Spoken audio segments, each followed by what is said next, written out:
The first time Olivia dared me to stay longer, she was standing barefoot in her brother's kitchen at midnight, wearing an oversized gray hoodie and holding a melting popsicle like she didn't care about anything in the world. "You always leave before things get interesting," she said. I laughed nervously while grabbing my jacket. "It's late." "No," she replied, staring straight into my eyes. "You're scared." That hit harder than it should have. Because she was right. For 3 years, I'd been best friends with Ethan Carter. Same college, same gym, same stupid Friday night basketball routine. I was practically family at their house. But every single time Olivia walked into the room, I found an excuse to disappear. And she noticed. That night, rain hammered against the windows while Ethan snored upstairs after too many beers. The whole house smelled like pizza and wet pavement drifting through the cracked kitchen window. Olivia leaned against the counter. "You know what your problem is, Mason?" I smirked. "This should be good. You act like everybody leaves eventually, so you leave first." Silence. My stomach tightened. Most people didn't know much about my past. My dad vanished when I was 12. My mom worked double shifts until she practically forgot how to smile. I learned early that attachment usually ended in disappointment. So I kept things simple. No relationships. No emotional risks. No staying too long. But Olivia Carter looked at me like she could see every locked door in my chest. And somehow, she wasn't afraid to open them. She walked closer, her voice softer now. "Stay tonight." My heartbeat stumbled. "What? Not like that," she laughed. "Relax. I mean stay. Watch a movie. Talk. Be normal for once." I looked toward the front door. Then back at her. And that was the exact moment everything in my life started changing. Because I should have left. Instead, I stayed. The movie barely mattered. Some old action film played quietly while Olivia and I sat on opposite ends of the couch pretending not to notice each other. Rain flickered against the windows, casting blue reflections across the living room. "You're uncomfortable," she said. "I'm not uncomfortable. You've adjusted your hoodie sleeves 6 times." I looked down. She grinned triumphantly. "See?" I rolled my eyes, but she laughed so genuinely that I started laughing too. That was the dangerous thing about Olivia. She made heavy things feel light. Most girls I knew tried too hard, curated Instagram personalities, fake confidence, rehearsed conversations. Olivia was different. She said whatever entered her mind. She danced while making coffee. She sang badly on purpose. She called people out when they lied. Especially me. "You know Ethan thinks you're the most emotionally constipated person alive?" I nearly choked on my drink. "He said that?" Direct quote. Wow. Great friend. He's not wrong. I shook my head, smiling despite myself. Hours passed faster than they should have. We talked about childhood memories, embarrassing high school moments, music, dreams. She told me she wanted to leave Chicago someday and open a bookstore cafe somewhere near the ocean. "You?" she asked. I stared at the TV for a long moment. "I don't know." "That's sad." "What is?" "You never think about what you want." The room grew quieter. Nobody had ever noticed that before. Olivia pulled her knees against her chest and studied me carefully. "You spend your whole life surviving," she whispered. "But you never actually live." Her words landed somewhere deep inside me. Dangerously deep. At around 2 in the morning, Ethan stumbled downstairs half asleep. He froze when he saw us sitting together. "Well," he muttered, scratching his head. "This is weird." Olivia tossed popcorn at him. "Go back upstairs." He narrowed his eyes at me. "You staying over?" I opened my mouth. Olivia answered first. "Yep." Ethan stared for another second before shrugging. "Cool. Don't make it weird." Too late. Because it already was. And judging by the look Olivia gave me after he left, she knew it too. After that night, everything shifted. Olivia started waiting for me whenever I came over. Sometimes she'd steal Ethan's hoodie and sit beside me during game nights. Other times she'd drag me into late-night kitchen conversations while everyone else slept. And every time I told myself the same thing. Don't cross the line. Because Ethan wasn't just my best friend. He was my brother in every way that mattered. But Olivia kept making it impossible to stay distant. One Friday night, Ethan left to pick up food while Olivia and I stayed behind. She stood on a chair trying to change a light bulb in the kitchen. "You're going to break your neck," I said. "I'm capable. The chair is literally wobbling." She glared down at me. Negative energy. Then the chair slipped. I caught her instinctively. Her body slammed against mine, hands gripping my shoulders. And suddenly, everything stopped. Her face was inches from mine. Warm breath. Wide eyes. My hands locked around her waist. Neither of us moved. "Mason," she whispered. The tension hit like lightning. Then the front door opened. "Yo, I got tacos." Ethan froze mid-sentence. Olivia immediately stepped away. I backed off too fast. The room turned painfully awkward. Ethan looked between us. Nobody spoke. Finally, Olivia grabbed the grocery bags from his hands. "You took forever." He kept staring at me. Not angry. Just confused. That somehow felt worse. Later that night, Ethan cornered me outside on the porch. "You like her?" The question hit directly in the chest. Rain dripped from the roof while distant traffic echoed through the city. "I don't know," I admitted quietly. He studied me carefully. "That's my little sister." "I know. And you're my best friend." "I know that too." He sighed heavily and leaned against the railing. "She's been hurt before, Mason."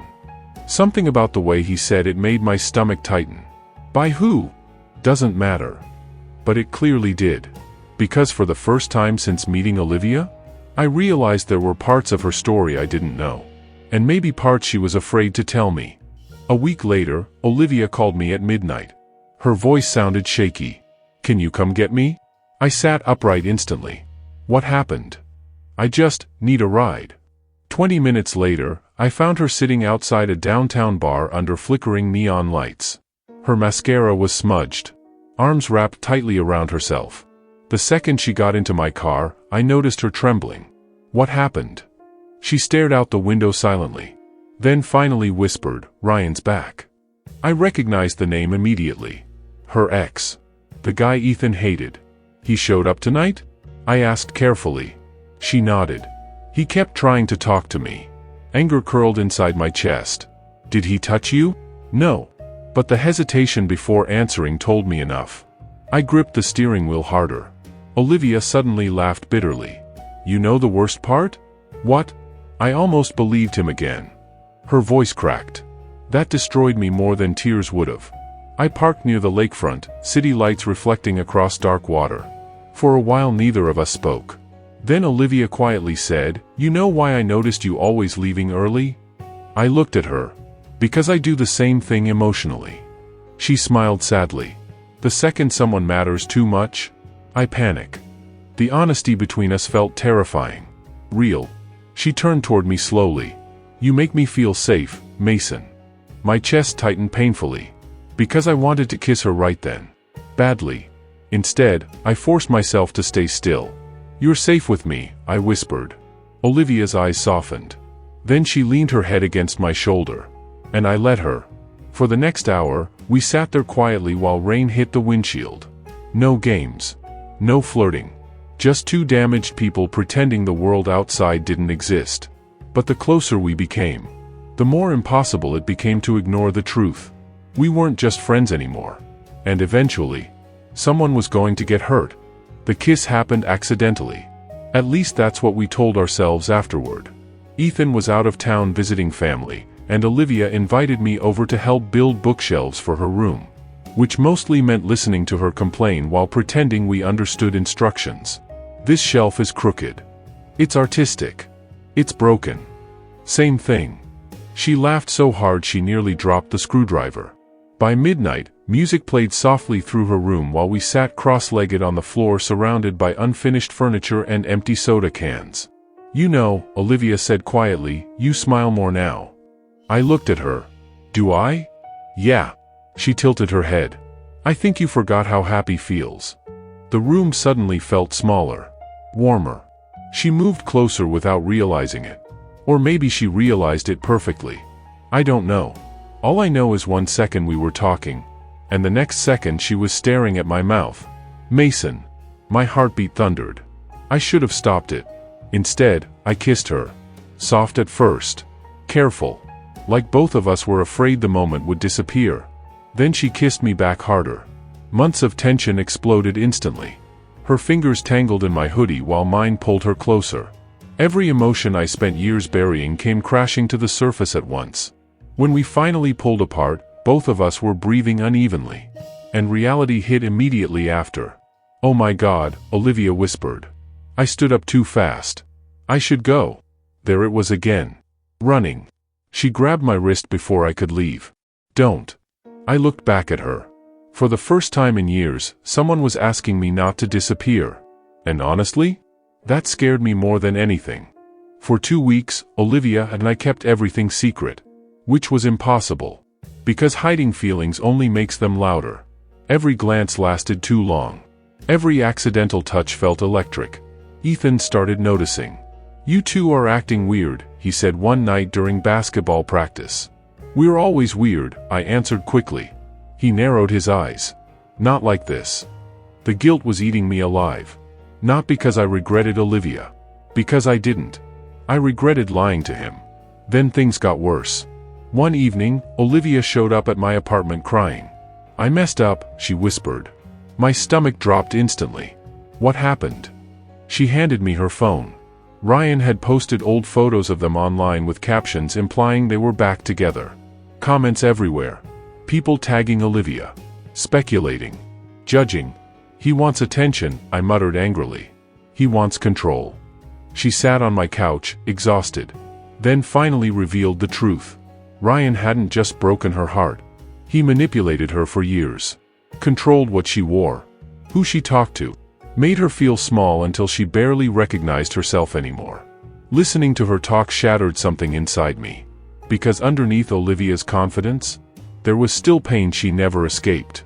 "I hate that he still affects me," she admitted. I knelt in front of her. "Look at me." Her eyes met mine slowly. "You are not who he made you believe you are." Tears filled her eyes instantly. And before I could stop myself, I said the one thing I'd been terrified to admit. "I'm in love with you." Silence. Pure silence. Then Olivia started crying harder. Not sad tears. Relieved ones. "I thought you'd never say it," she whispered. And for one perfect moment, everything felt right. Until the apartment door opened behind us.